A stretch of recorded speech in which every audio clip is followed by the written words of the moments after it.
Отработка моторного масла. Лайфхак для розжига. Куда-то надо его поместить. Вот есть вот такой. Нашел какую-то ерунду тут. Достаем гофрокартон, свернутый в бутылке, как джин. Фитиль кладем. Можно, знаете, даже вот так вот чуть сдобрить.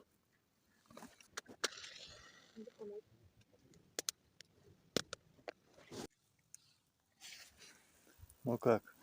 Работает? Горит. Как-то так, да.